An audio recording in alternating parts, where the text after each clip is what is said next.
Hey everybody, my name's Mary Beth Britt. Today I'm going to do my persuasive speech, and yes, I am at work. I feel like I am at work all the time, so just bear with the noise, please. Today I'm going to do my speech on smoking. In my outline, I talked about vapes, I talked about cigarettes, smoking in general, anything you smoke, cigarette, cigar, vapes, bottom line, they're all bad for you. If you smoke, you need to quit. Good advice to quit. I probably need to take that advice myself because I do smoke. Just a little research on the vapes. The first e-cigarette came out in 1927. I was not aware of that. I did not know that it was that long ago that somebody actually thought about e-cigarette or vape. Said that the e-cigarette came out to stimulate someone to stop smoking a real tobacco cigarette. Studies show it's helped decrease smoking. I don't think enough studies have been done on the medical end of it. But studies are still being done today. Anybody who knows anything about a cigarette causes cancer. Not only do cigarettes cause cancer, they cause heart problems.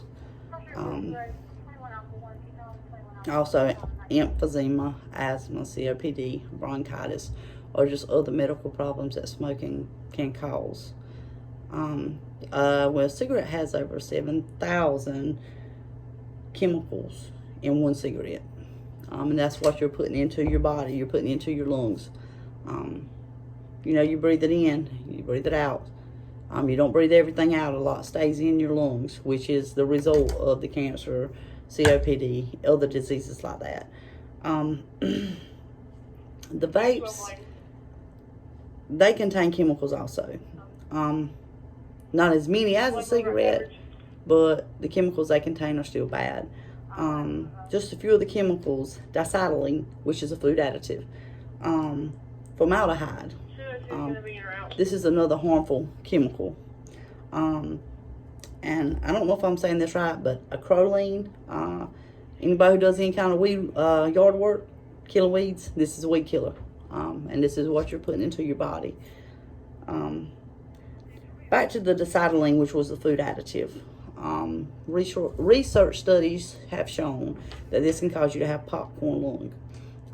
This is mainly from people who smoke the vapes that don't have liquid in them, because you're sucking in dry air.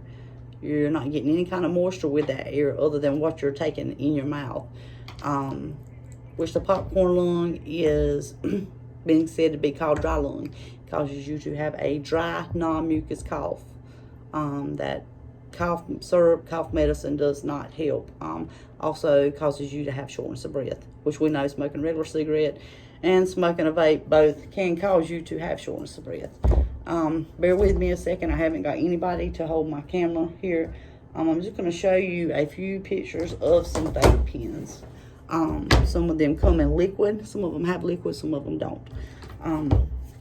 The ones with liquid, which I'm going to show you here, what actually causes the taste, you put the liquid goes in the vape, it heats up. Studies show that the liquid on the metal and the metal heating up actually can contaminate the liquid from the metal coming into contact with the heat. That's another thing you need to think about if you vape. Another kind, now which we talked about, the popcorn lung, was the vape without the liquid. This is a vape. This is actually a Juul. If you see right here, this is a vape that does not have liquid. Like I said, studies show this can cause you to have the popcorn lung and other respiratory problems, along with shortness of breath. Another thing with all vapes that I read, the rapid cough, the shortness of breath. I've read somewhere it's nausea, vomiting, heart attack, stroke. Another thing that you can throw in there is seizures. That has been reported by linked studies. These people were vapors only, with no history of seizures. Started vaping, started having seizures. Another thing with the vape, I know everybody's familiar with COPD, asthma, emphysema. If you're not, it's disease of your airways, which causes you to have narrowing of the airways, mucus in your airways. The vapes have actually not been, studies don't show that it causes emphysema, it causes asthma, COPD, but studies do show that the vapes cause narrowing of the airways, mucus in the airways, edema, which is swelling of the air sacs of your lungs, which is pretty much the same if you do your studies and look it up. All these signs are the same signs of COPD, asthma, emphysema. Another chemical that is very addictive in a cigarette is nicotine. That's the big thing, that everybody's addicted to nicotine. Nicotine withdrawals, you know, all that. The vapes, some of the vapes have nicotine in them, some of them don't. It's just according to which one you get.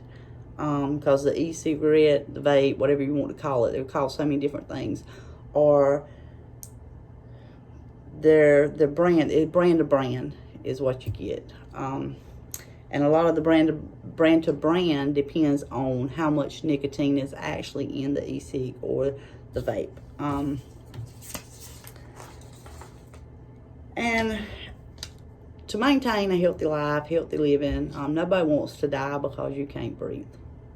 I imagine that would be a very bad way to die. You don't want to get up to go to the bathroom, get up to go outside to do something, and you can't do anything because you can't catch your breath. I know that would be a bad feeling. At the end of this speech, I hope if you don't take anything from this, if you do smoke, try to quit smoking, try to decrease your smoking.